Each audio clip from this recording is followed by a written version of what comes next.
ఖమ్మంలో ప్రైవేట్ ఆసుపత్రులపై ఆరోగ్య శాఖ అధికారుల దాడులు కొనసాగుతున్నాయి. లింగ నిర్ధారణ పరీక్షలు సరైన ప్రమాణాలు పాటించకపోవడం, అనధికారిక అబార్షన్లపై ఆరోగ్య శాఖ సీరియస్ అయింది. పలు ఆసుపత్రులను సీజ్ చేయడంతో యాజమాన్యాలు సిబ్బందిని రెచ్చగొట్టి ఆందోళన చేయిస్తున్నాయి. అయితే నిబంధనలకు విరుద్ధంగా ఏది జరగనివ్వమంటున్న ఆరోగ్య శాఖ అధికారులతో మా ప్రతినిధి Bhupal face to face.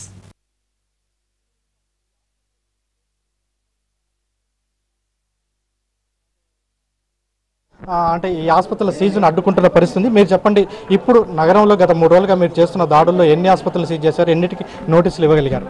Khammam పట్టణంలో district registration and regulation authority కింద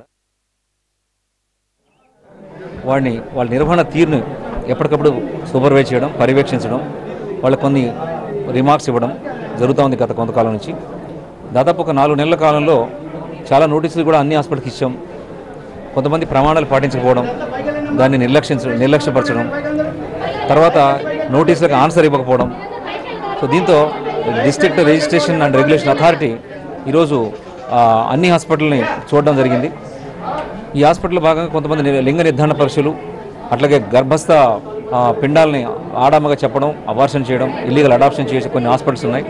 వాటిని దాదాపుగా ఒక 7 హాస్పిటల్ మేము వేయడం జరిగింది. అట్లాగే వాళ్ళ మీద కేసులు కూడా పెట్టడం జరిగింది. కొంతమంది ఆరోపిస్తున్నట్టు మేనేజ్మెంట్ హాస్టల్ పైన మీరు దాడులు చేస్తున్నారనే ఆరోపణ కూడా చేస్తున్నారు. అది చాలా తప్పు ఇక్కడ. ఎందుకంటే అసాధారణ న్యూరోఫిజిషియన్ హాస్పిటల్ చూసాం, గురునాథరావు గారు కిడ్నీ స్పెషలిస్ట్ హాస్పిటల్ చూసాం, అలాగే దివ్య డయాగ్నోస్టిక్స్ చూసాం, అట్లాగే మెడినోవా హాస్పిటల్ చూసాం, అట్లాగే శ్రీరక్ష హాస్పిటల్ చూసాం, అట్లాగే మురళి న్యూరో హాస్పిటల్ చూసాం. ఇవన్నీ కూడా మేనేజ్మెంట్ హాస్పిటల్ కావు. ఖమ్మంలో దాదాపు ఏ హాస్పిటల్ ఉందో అన్ని హాస్పిటల్ పనితీరుని ఎప్పటికప్పుడు పర్యవేక్షించాల్సిన అవసరం డిస్ట్రిక్ట్ అథారిటీకి ఉంది. అనాకాలంగా ప్రమాణాల గురించి మీరు పట్టించుకోకపోవడం వల్ల దాదాపు విచ్చలవిడిగా హాస్పిటల్ పెరిగాయని ఇప్పుడు ఒక్కసారిగా దాడులకు ఉపయోగించడంలో మీ ఉద్దేశమే లేదు. వీళ్ళకు చాలా సందర్భాల్లో దాదాపు 4 నెలల క్రితం ఇక్కడ ఉన్నటువంటి హాస్పిటల్ అన్నింటిలో కూడా మీటింగ్ పెట్టడం జరిగింది. అప్పుడు కూడా డిసెంబర్లో మీటింగ్ పెట్టాం. దాదాపు అంతకుముందు కూడా 18 హాస్పిటల్ సీజ్ చేసేది.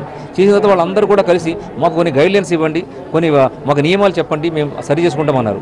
ఆ నేపథ్యంలో అన్ని హాస్పిటల్స్కి మేము మీటింగ్ పెట్టడం జరిగింది. ఇది దాదాపుగా హాస్పిటల్ పరిస్థితికి వచ్చేసరికి హాస్పిటల్ అంటే జిల్లా వైద్య శాఖ అధికారులు వచ్చినప్పుడు కూడా అధికారులను కూడా చాలా తీవ్ర స్థాయిలో కూడా ప్రతిఘటిస్తున్న పరిస్థితి కొన్ని హాస్పిటల్తో కొనసాగుతున్న పరిస్థితి. మొత్తం మీద ఆలస్యంగానైనా జిల్లాలో వైద్య ఆరోగ్య శాఖ స్పందించే ప్రైవేట్ హాస్పిటల్పై ఒక పెద్ద ఎత్తున కాన్సల్ట్ చేయడం కోసం ప్రయత్నం చేశారు. ఈ పరిస్థితి ఉందని చెప్తున్నారు. మొత్తం మీద ఇటువంటి చర్యలు జరిగినప్పటికీ ఒకవేళ మేనేజ్మెంట్ల మీద కఠిన చర్యలు తీసుకుంటాం, అదేవిధంగా మేనేజ్మెంట్కి మద్దతు ఇచ్చే కొన్ని కార్యక్రమాలు ఏవైనా మమ్మల్ని అడ్డుకోవడానికి ప్రయత్నిస్తే వాటి మీద కూడా కఠిన చర్యలు తీసుకుంటామని జిల్లా వైద్య ఆరోగ్య శాఖ హెచ్చరిస్తున్న పరిస్థితి. కెమెరా పర్సన్ సంపత్తో భూపాల్, ఎన్టీవీ, ఖమ్మం.